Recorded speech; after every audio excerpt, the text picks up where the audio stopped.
नमस्कार फ्रेंड्स, मैं रोहित शर्मा आपके अपने YouTube channel short and knowledge में आपका स्वागत करता हूं। तो फ्रेंड्स, आज जो आपकी डिक्टेशन होगी वो 60 शब्द प्रति मिनट की होगी। प्रति लेखन संख्या 17 से आपकी डिक्टेशन होगी। तो फ्रेंड्स, अगर आप इस डिक्टेशन की PDF फाइल चाहते हैं तो आप हमारे Telegram channel short and knowledge को ज्वाइन करें। लिंक डिस्क्रिप्शन में दे दिया गया है। डिस्क्रिप्शन में जाएं, लिंक पर क्लिक करें और टेलीग्राम चैनल को ज्वाइन कर वहां से PDF डाउनलोड कर आप उस पर घर पे स्वयं भी प्रैक्टिस कर सकते हैं। तो फ्रेंड्स, डिक्टेशन लिखने के लिए तैयार हो जाएं। जो आपकी डिक्टेशन है वो शुरू होने जा रही है।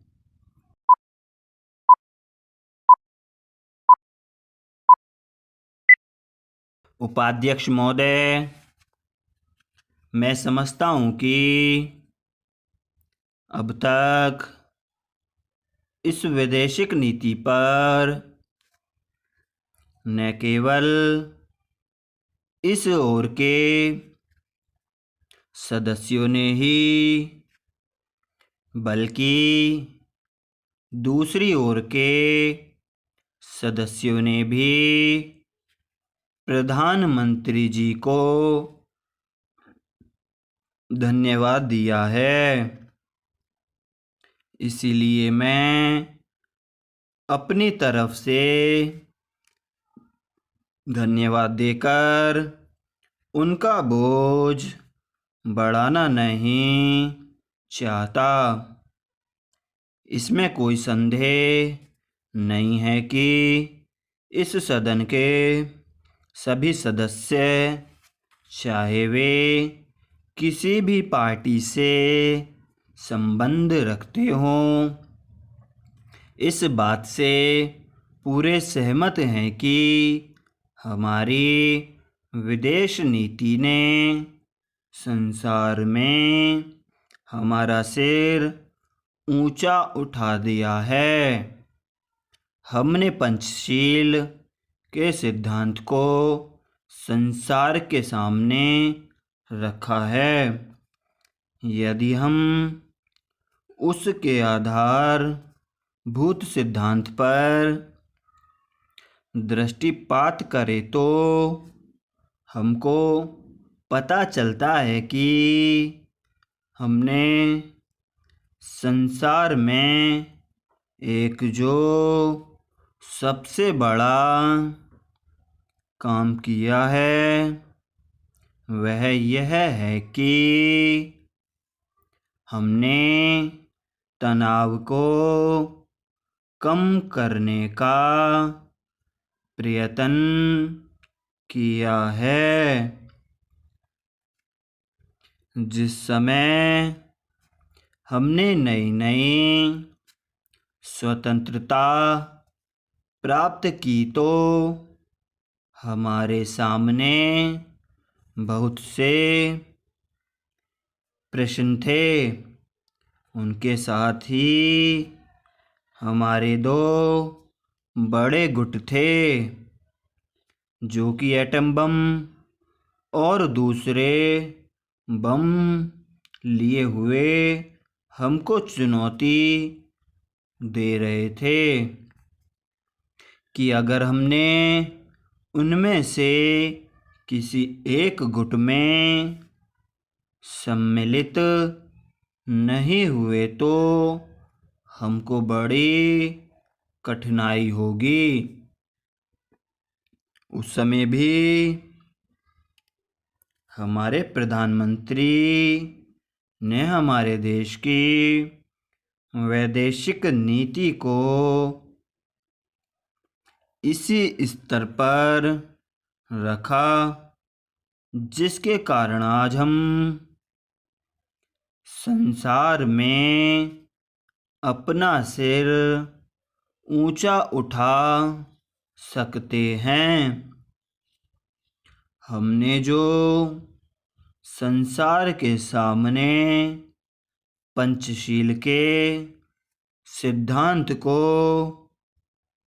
रखा, उसका सबसे बड़ा फल यह हुआ कि एक सम्मेलन हुआ जिसकी ओर मैं आपका ध्यान दिलाना चाहता हूँ। इस सम्मेलन में बड़े उत्साह के साथ संसार के 29 राष्ट्रों ने, जो कि एशिया और अफ्रीका से संबंध रखते थे, यह घोषणा की कि हम संसार में तनाव कम करना चाहते हैं और साथ ही हम यह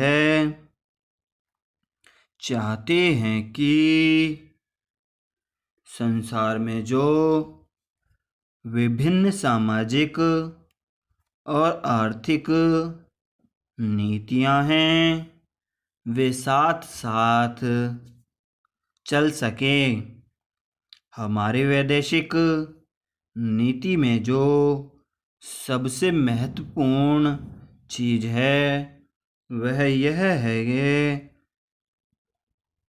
सह अस्तित्व की भावना।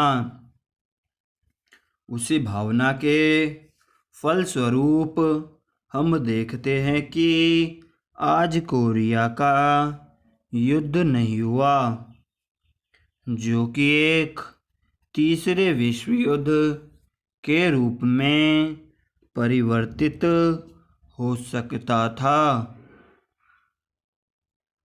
हमारी इस नीति के कारण हमारे अमेरिका मित्र हमसे कुछ अप्रसन्न भी हो गए, लेकिन यदि हम ऐसा न करते तो आज संसार को तीसरा युद्ध देखना पड़ता। मैं बहुत ज़्यादा समय नहीं लूँगा, थोड़ा ही लूँगा।